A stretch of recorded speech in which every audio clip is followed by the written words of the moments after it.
जय जगन्नाथ। आज मु आपण मानकु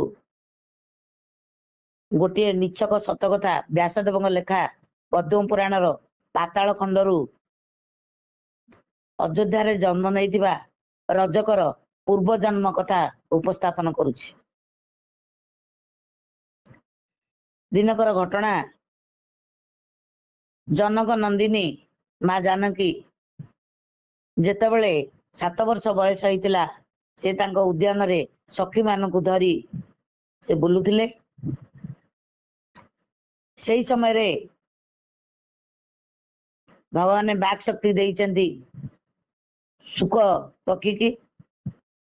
सुख आउ सुखी जोड़े पक्षी उभय से होचंदी स्वामी स्त्री आसी उद्यानर गोटे पहाड़ उपरे बसचंदी।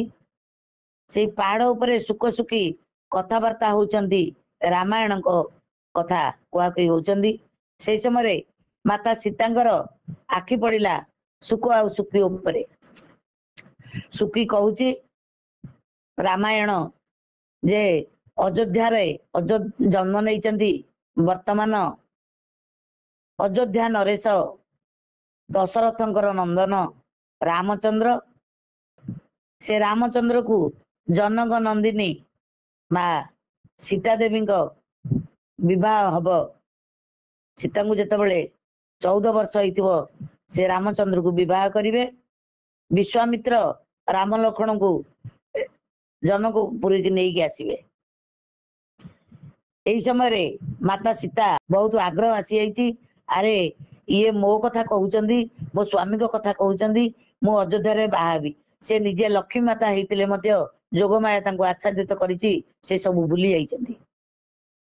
तेणु तांकर एते आग्रह मोह आसी जाइची से पक्षी जड़ांग उपरे से सैन्य को लगेई ताकू धरी आनिचंदी।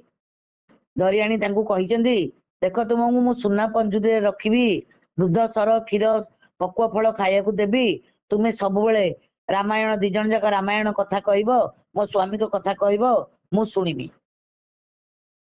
से बहुत नेउरा होइचंदी नाई नाई माँ आमे होचु मुक्त आकाशर विहंग ए पिंजराबद्ध होबा को हमको भल लागिबो नहीं। आमे केते गगन रे बुलुचु एते सुंदर पाचिला फल निजे स्वाधीन भाव रे आमे खाउचु हमको आमे तुमे पिंजराबद्ध कर रखनी।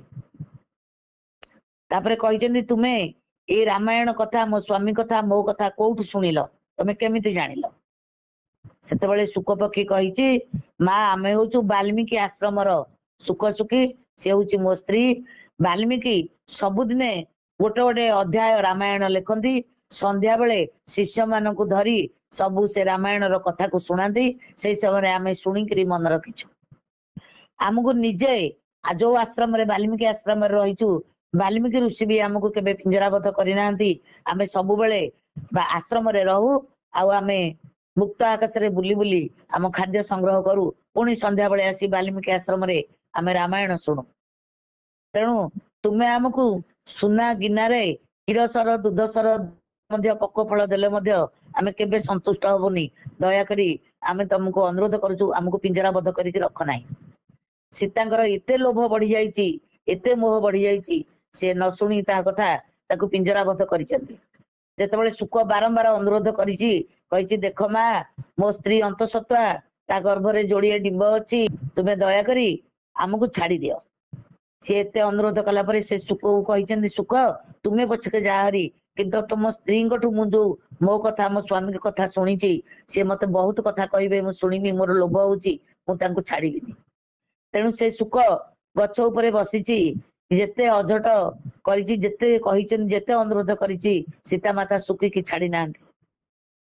से बसी लुह गड़े कांदीची कांदी कांदी कहिची माँ सीता तुमे जानी पारु न तुमे की पाप करूच। मु तुमको अभिशाप दउची ये मो स्त्री की अंतसत्ता बेले तुमे जिंदी पिंजराबद्ध कर रखिच तुमे सिंदी अंतसत्ता बेले तुम स्वामी तुमको निर्वासित करिवे। एटा आपण माने सत कथा उपरे आधारित पद्म पुराण रो पाताल खंड रु आनी कहूची आपण माने देखिबे पद्म पुराण। तेणु सुख भी किछि समय परे महापारायण पाई जाइची। सेही सुख पक्षी अयोध्या रे रजक बा धोबा ही जन्म नैछि।